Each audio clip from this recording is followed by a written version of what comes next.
है hero in association with GE Works, moving, powering, building and helping to cure the world. ये लीजिए sir. अच्छा एक बात और बताओ, इस प्लान के लिए मुझे पूरी मेडिकल हिस्ट्री बतानी पड़ेगी क्या? सर मेरे हिसाब से अब मुझे क्या ढूंढ रहा है रे? तेरे भले के लिए बोलता हूँ तो तू भोंदू की तरह सब सच बोल देता है। अब दोबारा बोल दे। बताना जरूरी है सर। बताना जरूरी है सर। इससे क्लेम लेते वक्त आपको कोई परेशानी नहीं होगी। वही कंपनी, वही लोग, वही भरोसा, सिर्फ पहचान नहीं। मैक्स न्यूयॉर्क लाइफ अब है मैक्स लाइफ इंश्योरेंस। ये है टीवी 18 और आप देख रहे हैं CNBC आवाज के प्रायोजक हैं मैक्स लाइफ इंश्योरेंस, वही कंपनी, वही भरोसा, सिर्फ पहचान नहीं।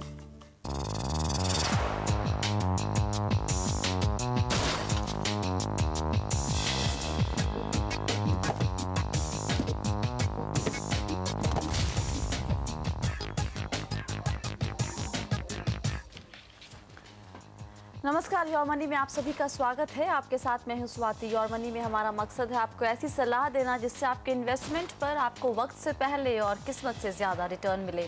आज योर मनी में हमारा फोकस है म्यूचुअल फंड पर और सवालों के जवाब देंगे DNB के डोमेन स्पेशलिस्ट विवेक शर्मा। स्वागत है आपका शो में विवेक। शुरू करते हैं दर्शकों के सवाल जवाब का सिलसिला। स्टीफन कुवैत से हमारे साथ जुड़ रहे हैं फोन लाइन पर। स्टीफन नमस्कार, क्या सवाल है आपका? Good evening, ma'am. Good evening. I want to ask a question. I am right now 42 years old. जी. Okay, and I'm planning to need to have something around about 65 lakhs till I reach an age of, let's say, 60. Okay, I've been working in Kuwait for the last 15 years. Okay. And I have my family around here. So I've invested in some mutual fund, that is SIP plan, that is Franklin and Goldman Chase CN 500 fund, and one is HDFC fund. Okay, that is 2,000 for each monthly, on a monthly basis. So my question is, first of all, should I continue in this plan? Okay. I'm doing this for the last 3 years. And what is the objective to reach at least 65 lakhs till I attain the age of, let's say, 60? Okay. This is basically for my retirement. अपने mail में आपने ये लिखा है कि आपने 5-5 हजार की SIP शुरू की है, राइट? Yes, ma'am. 5,000 अपने नाम पर है और 5,000 आपकी वाइफ के नाम पर। Yes, ma'am. तो दो अलग-अलग पोर्टफोलियो आप मेंटेन कर रहे हैं, लेकिन दोनों में एक ही फंड्स है। Yes, that is right. Yeah. तो ये बताइए इसके पीछे क्या ये स्ट्रैटेजी आपने क्यों अपनाई है कि दो अलग-अलग पोर्टफोलियो, इक्वल अमाउंट और वही सेम फंड्स, ये आपने क्यों स्ट्रैटेजी अपनाई? I was not sure because I don't have any much knowledge about equity. So initially I was planning to go for SIP plan, which was more safe as per my advice from my relatives, and those were people have told me in long term it is good for SIP plan. So but I thought of going for this three because it was referred to one of my friend. So I'm not sure on this whether I should continue on this. Okay. Especially.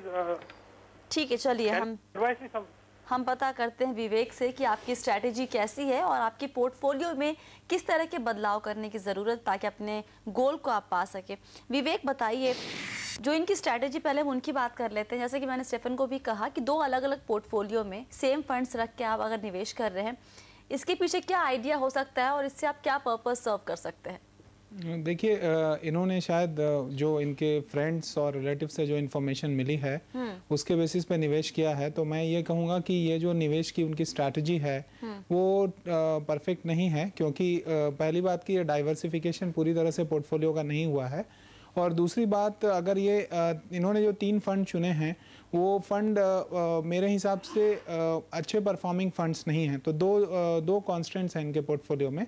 एक तो ये है कि इन्होंने fund का चुनाव अच्छा नहीं किया है, और दूसरी बात यह है कि सेम फंड को इन्होंने 5-5 हज़ार यानी 2 जगहों पे निवेश किया है, तो डाइवर्सिफिकेशन का भी बेनिफिट इन्हें नहीं मिल रहा है। तो मेरी सलाह इनको ये होगी कि इन फंड से हट जाएं। हालांकि इन्होंने फ्रैंकलिन टेम्पल्टन में बहुत स्पेसिफिकली नहीं कहा है कि कौन सा फंड उन्होंने चुना है, लेकिन अगर ये मैं मान के चलूं कि वो फ्रैंकलिन टेम्पल्टन का ब्लू चिप फंड उन्होंने अगर चुना है तो फिर उसमें से हटने की जरूरत नहीं है, क्योंकि वो एक अच्छा फंड है।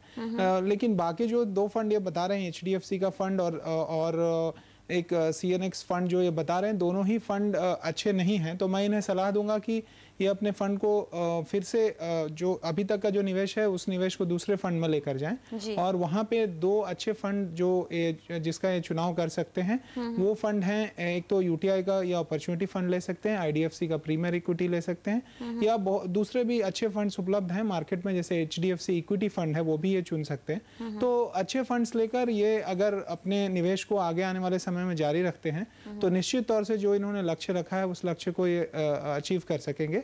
और ये लक्ष्य अचीव करना इनके लिए मुश्किल नहीं होगा, क्योंकि एक तो अमाउंट ज़्यादा डाल रहे हैं और अच्छे फंड्स में डालेंगे और 10 से 11% के बीच भी रिटर्न अगर इनको मिलता है तो इनका लक्ष्य पूरा हो जाएगा। स्टीफन, कोई और सवाल है आपके मन में, कोई डाउट है? Madam, should I invest in more of equity fund? Is it because this is a more of a risk basis, but I am ready to take some amount of risk considering my income over here in Kuwait. So should I invest in equity? Because I have not invested in anything in equity.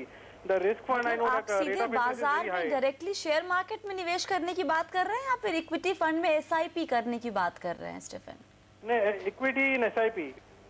Okay, देखिए हम जो आपको बता रहे हैं अभी Stephen, बहुत ही अगर सिंपल सी भाषा में बताएं तो आप म्यूचुअल फंड में, आप एक फंड हाउस के फंड में SIP के जरिए निवेश कर रहे हैं। किसी भी फंड हाउस में अलग अलग तरह के फंड्स होते हैं, इक्विटी फंड होते हैं, डेट फंड्स भी होते हैं, शॉर्ट टर्म डेट फंड्स भी होते हैं, लॉन्ग टर्म फंड्स भी होते हैं। तो आप अभी तो आपका जो निवेश है, एक को छोड़ के जो बाकी 2 फंड्स है वो कैसे फंड है विवेक? HDFC इंडेक्स फंड और गोल्डमैन सैक्स S&P CNX 500 फंड। ये दोनों फंड फिलहाल तो अगर इनका परफॉर्मेंस देखा जाए तो परफॉर्मेंस अच्छा नहीं रहा है। तो जैसा मैंने पहले कहा कि इन दोनों फंड से इन्हें हटने की जरूरत है अभी। ये दोनों इक्विटी फंड की कैटेगरी में आते हैं या फिर किसी और तरह के फंड? नहीं, ये इक्विटी फंड की कैटेगरी में ही आते हैं। और इनका जैसा मैंने बताया कि इनका अगर देखा जाए इनका परफॉर्मेंस तो मार्केट की तुलना में भी खराब रहा है। तो उस वजह से मैंने इन्हें सलाह दी है कि आप इन फंड से हटकर दूसरे फंड में जाइए। मतलब अभी फिलहाल ये ऑलरेडी इक्विटी फंड्स में निवेश कर रहे हैं SIP के जरिए, लेकिन उन्हें बेहतर इक्विटी फंड में शिफ्ट करने की जरूरत है। स्टीफन, आप हैं हमारे साथ? Thank you, yes ma'am. Okay, तो आप जो अभी निवेश, हाँ बोलिए madam. Just a minute, can you ask your coordinator just to email me on my email ID? हम जरूर आपको ईमेल के जरिए ये आंसर बता देंगे स्टीफन। यस मैडम जी, आपको हम जरूर ईमेल के जरिए ये आंसर आपको हम मेल कर देंगे, ये डिटेल्स। तो आप अपना बस आपको एक काम करना है, जो आपके 2 फंड है आपके पोर्टफोलियो में उन्हें बंद करके, उसमें SIP आप कर रहे हैं, उसे बंद करके आप दूसरे फंड्स में 2 फंड्स के नाम आपको हमने बताए हैं, उस फंड में SIP शुरू करनी है। ठीक है? Thank you ma'am, thank you so much, thank you sir. चलिए अगला सवाल लेते हैं। नितिन ने फेसबुक पर योर मनी के पेज पर अपना सवाल पोस्ट किया था। इन्हें जानना ये है कि म्यूचुअल फंड में रिटर्न कैसे निकालते हैं, कैसे कैलकुलेट करते हैं। हम इस प्रोसेस पर आए उसके पहले विवेक, जब भी हम रिटर्न की बात करते हैं म्यूचुअल फंड में या फिर किसी भी इन्वेस्टमेंट इंस्ट्रूमेंट में, तो वहाँ पर 1-2-3 टर्म्स बड़े फेमिलियर से या फिर बहुत बार इस्तेमाल किए जाते हैं। जैसे CAGR देखिए तो हम बहुत बार इस्तेमाल करते हैं। अगर आप किसी ऐसे पोर्टल पे जाएंगे या वेबसाइट पे जाएंगे जो म्यूचुअल फंड से जुड़ी हुई वेबसाइट है, वहाँ पर ये लिखा रहता है कि return up to 1 year are absolute और 1 साल के ऊपर एनुअलाइज्ड। तो इस तरह के डिफरेंट तरीके के रिटर्न का मतलब क्या है? इन सारे टर्म्स को अगर आप हमें समझा सके आसान शब्दों में। देखिए, अगर मैं 1 साल का रिटर्न सिर्फ निकालूंगा तो बहुत ही आसान है। उदाहरण के तौर पे अगर मैंने 100 रुपया म्यूचुअल फंड में लगाया था और वो 100 रुपया 110 रुपया हो जाता है 1 साल के अंदर में, तो मैं ये कह सकता हूँ कि मुझे 10% का रिटर्न मिला है। लेकिन यही निवेश अगर मैं 4 साल के लिए करता हूँ और 100 रुपया 140 रुपया हो जाए, तो फिर मैं ये नहीं कह सकता कि मुझे हर साल 10% रिटर्न मिला है, क्योंकि रिटर्न्स में कंपाउंडिंग का कॉन्सेप्ट आता है। यानी आपने जो पिछले साल निवेश किया उस पे कुछ कमाई हुई, फिर उस कमाई को फिर से निवेश किया, उस पे भी कमाई हुई। तो यहाँ पे जो CAGR का कॉन्सेप्ट आता है वो इस बात को बताता है कि आपका जो कंपाउंडिंग रिटर्न है ईयर ऑन ईयर बेसिस, साल दर साल जो रहा है कंपाउंडिंग रिटर्न, वो कैसा रहा है। और इसी वजह से एक कैलकुलेशन, एक फार्मूला के थ्रू हम CAGR को कैलकुलेट करते हैं, जिसके लिए आज के समय में कैलकुलेटर इंटरनेट पे आसानी से उपलब्ध हैं। और ये CAGR रिटर्न आपको ये बताता है कि आपका रिटर्न सिंपल टर्म्स में नहीं, कंपाउंडेड ग्रोथ के टर्म्स में कितना रहा है साल दर साल। तो CAGR रिटर्न का बेसिकली मतलब यही होता है कि आपने कंपाउंडिंग रिटर्न कितना कमाया है। जी जी, ये हम बोलते हैं कि 3 साल में अगर रिटर्न देखिए तो 17% है या 10% है। जो 3 साल का हम फ्रेम या 5 साल या 1 साल बोलते हैं, जैसे कि अब मान लीजिए मैंने निवेश करना शुरू किया 2009 में, मुझे 3 साल हो गए किसी फंड में निवेश करते हुए।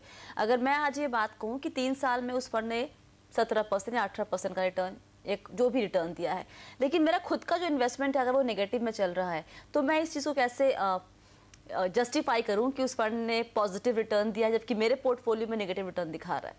नहीं, ऐसे सिनेरियो में आप नहीं, जस्टिफाई करने की बात इसलिए ये देखना पड़ेगा कि देखिए साल में फंड का एनएवी बहुत वेरी कर सकता है, तो इस बात पर निर्भर करेगा कि आपने कौन से डेट को फंड का सिलेक्शन किया है। अच्छा। हो सकता है कि पिछले 3 साल में आज के डेट से पिछले 3 साल अगर हम जाएं तो उसके हिसाब से फंड अपना रिटर्न दिखा रहा हो, जबकि अगर आप अपना खुद का निवेश देखें तो शायद वो निवेश आपने आज ही के दिन 3 साल पहले ना किया हो।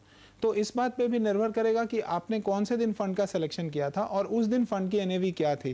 तो आप हमेशा जब अपना खुद का रिटर्न कैलकुलेट करें तो आप ये देखिए कि आपने किन किन मूल्यों पर निवेश किया है और उसके हिसाब से आपका रिटर्न आज क्या बनता है। ये ज़रूरी नहीं है कि आपका रिटर्न और फंड का रिटर्न हमेशा ही मैच करे, क्योंकि समय अलग अलग हो सकता है जो फंड ने शायद डिस्क्लोज भी ना किया हो। जी जी, चलिए वक्त है एक ब्रेक का। ब्रेक के बाद कुछ और सवाल लेंगे, जवाब देने की कोशिश हम ज़रूर करेंगे। आप बने रहिए हमारे साथ।